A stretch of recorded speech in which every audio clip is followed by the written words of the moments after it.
శరణాగతి గురించి భక్తుడు అడిగిన ప్రశ్నలకు భగవాన్ ఇస్తున్న సమాధానాలు.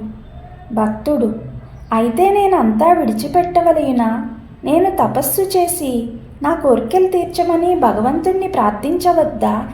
భగవాన్: అలాగే చేయవచ్చు, కానీ నీ ప్రార్థనలు ఈశ్వరుణ్ణి చేరాలంటే నువ్వు కొంత సాధన చేయవలను. నువ్వు నిజంగా సాధన చేసేటప్పుడు అది ధ్యానం కావచ్చు, ప్రార్థన కావచ్చు. ఆ సమయంలో నువ్వు కోరికలను చింతిస్తావా, ఈశ్వరుణ్ణి ప్రార్థిస్తావా? భక్తుడు: నేను ధ్యానంలో నా కోరికలనే చింతిస్తాను. నిజం చెప్పాలంటే అది ఎంతమాత్రం ధ్యానమే కాదు. భగవాన్: నిష్కామమైన సకామమైన ధ్యానం చేస్తున్నా తపస్సు చేస్తున్నా ఆ తలంపే నీకు ఉంటుంది.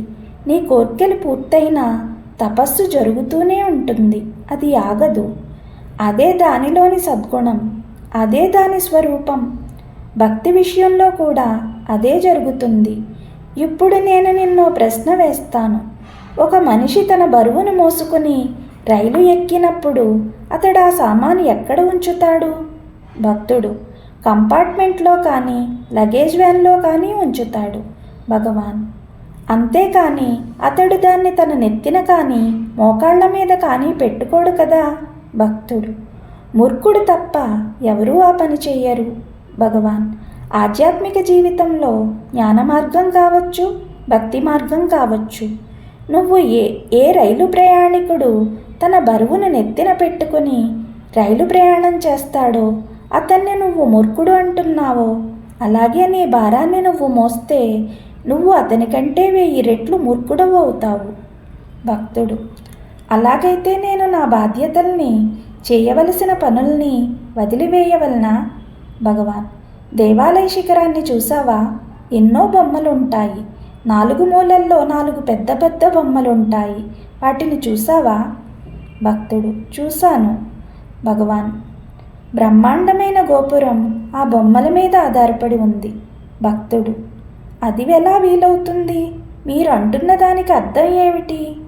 భగవాన్: విశ్వేశ్వరుడు అన్ని భారాల్ని మోస్తున్నాడు. అటువంటప్పుడు నేను అన్ని భారాల్ని మోస్తున్నాను అనే భావం దానికంటే మూర్ఖమైనదే.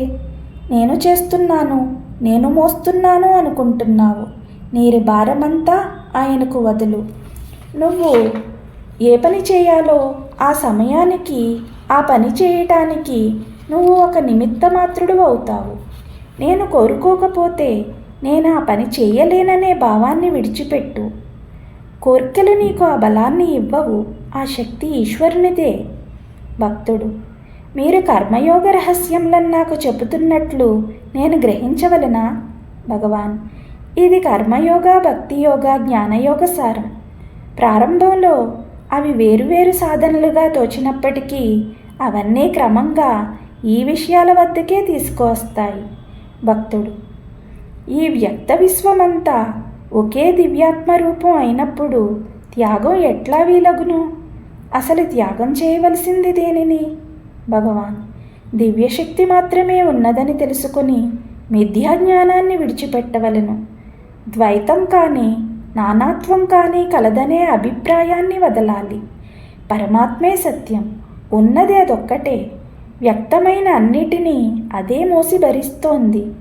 అందుచేత దివ్యశక్తిని మినహా తక్కిన విజ్ఞానమంతా విసర్జించు. ద్వైతం లేక నానాత్వం అనే భావాల్ని వదలు. భక్తుడు: సాధారణ మనిషిని ద్వైతభావం తొలగించమని శాస్త్రం నియమించడం మంచిదే. అయితే దైవానికి ఆత్మార్పణ చేయాలనే శాస్త్ర నిర్ణయం కలదు కదా, ఆ రెండిటిని ఎలా సమన్వయపరచడం? ద్వైతమే లేని ఎడల శరణాగతి పొందవలసిన అవసరం ఏమిటి? పొందుట ఎలా వీలవుతుంది? భగవాన్: ఈ ప్రాంతంలో ఉన్న ప్రజలకు విఘ్నేశ్వరుణ్ణి పూజించే అలవాటు కలదు. ప్రతి క్షేత్రంలో ఆయన ఆలయం ఉంటుంది. చాలామంది భోజనం చేసే ముందు విఘ్నేశ్వర విగ్రహానికి నమస్కరించడం ఆచారం. ఒక యాత్రికుడు ఒక చోట నుంచి వెళ్తున్నాడు. భోజన సమయానికి అతనికి విఘ్నేశ్వర ఆలయం ఎక్కడా కనిపించలేదు. తాను వెంట తెచ్చుకున్న బెల్లం ముక్కను విఘ్నేశ్వర విగ్రహంగా పెట్టి పూజ ప్రారంభించి నైవేద్యం పెట్టవలసిన సమయం వచ్చినప్పుడు నైవేద్యానికి ఏమీ కనిపించకపోయేటప్పటికీ నైవేద్యం సమర్పించని ఎడల పూజ పూర్తి కాదు కనుక విఘ్నేశ్వరి విగ్రహంగా పెట్టిన బెల్లం నుంచి చిన్న బెల్లం ముక్కను తీసి దాన్ని నైవేద్యంగా సమర్పించి పూజ ముగించాడు. కానీ ఆ విగ్రహం నుంచే చిన్న బెల్లం ముక్క తీసి అది ఆ విగ్రహానికే నైవేద్యంగా సమర్పించుట వలన తాను ఆ విగ్రహాన్ని అవమానించినట్లు, అర్పణ నిరుపయోగమైనట్లు, నైవేద్యం వ్యర్థమైనట్లు అతనికి తోచలేదు. నీ శరణాగతి భావన కూడా ఆ బాటసారి వలె ఉంది. నీవు పరమాత్మ నుండి వేరే ఉనికి కలవాడనని ఊహించడం పొరపాటు. నువ్వు శరణాగతి చెందు, లేక మానెయ్యి. నువ్వు ఆ పరమాత్మ నుండి ఎప్పుడూ వేరు కాదు. భూత భవిష్యత్తులో వలనే ఈ క్షణంలో వర్తమానంలో కూడా ఆ దైవమే ఉన్నాడు. ఎప్పుడూ ఉన్నది ఆ పరమాత్మే.